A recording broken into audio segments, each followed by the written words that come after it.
Motivational speaker হওয়ার কোনো রকমের ইচ্ছা আমার ছিল না, বাট যেভাবে ওরা জোরাজুরি করছে, না না না না আমাদেরকে মোটিভেট করো, তারপর ভাবলাম যে হ্যাঁ, জীবনে তো প্যারা আমি কম খাই না। কম প্যারা খাওয়ার পরে গিয়ে আমি এই জায়গায় আইছি। আমার প্যারা গুনলে পরে শেষ করা যাবে না। আমার মাথা প্যারা খাইতে খাইতে ছোট হয়ে গেছে, শুকাই গেছে। মানে আমি নিজে খাওয়া দাওয়া করেছি কম, ছুটছি বেশি। তো এখন এই সমস্ত তো এখন গল্প হয়ে গেছে, বিশাল গল্প। মানে আমি যে কিভাবে নিজের জীবন এরকম একটা সাকসেসফুল সিঁড়ির উপরে এসে দাঁড়াইছি, এটা কথা আছে। আমি তো কথাটা বলার সময় বলছি সিঁড়ি, আমি তো বলি না স্টেজ। এখনও আমার বাকি রয়েছে, এখনও আগাবো। মানে আমি এখন যে জায়গায় আইছি ঠিকঠাক, এবার যে স্টেপগুলো আমি নেবো একদম ঠিকঠাক জায়গায় রিদমে পড়বে। আমার মা আমার ছোটবেলা বলতো পচা শামুক, চিন্তা করিস না, পচা শামুকে যদি পা কাটে সেটা মারাত্মক। তো তুই যদি পারিস তুই পা কেটে দেখা।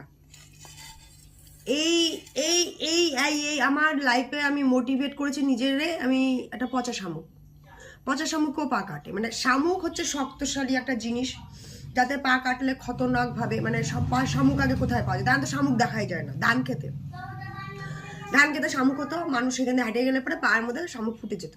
ভালোটা যেগুলো পচে যায় খোল, সেইগুলো তো পায়ে ফোটে না, পাড়া দিল ফেসা।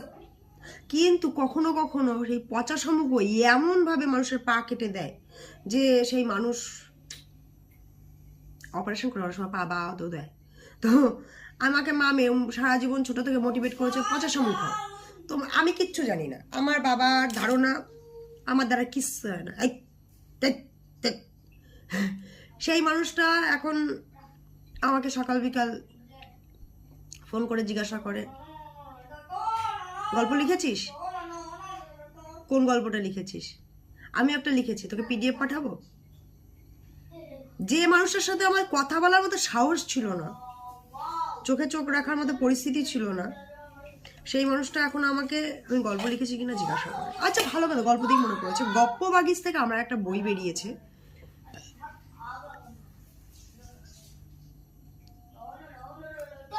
বইটা কিনতে যাও, ডেসক্রিপশনে লিঙ্ক দেওয়া আছে, এক্ষুনি কিনে নাও। বইমেলাতে 602-এ বেরিয়েছিল স্টলটা, আর কি স্টল নাম্বার 602 ছিল। এখনো চাইলে পেয়ে যাবে, একদম হোম ডেলিভারি। শুধুমাত্র তুমি তোমার ঠিকানায় লিখবে, ফোনপে করবে, বাড়ি চলে যাবে। আর রাতভর শুধু পাতা উল্টাবে, শেষ হয়ে যাবে আবার প্রথম থেকে উল্টাবে, মানে শেষ করতে পারবে না গল্পটা। বিশ্বাস নয় একবার কেন,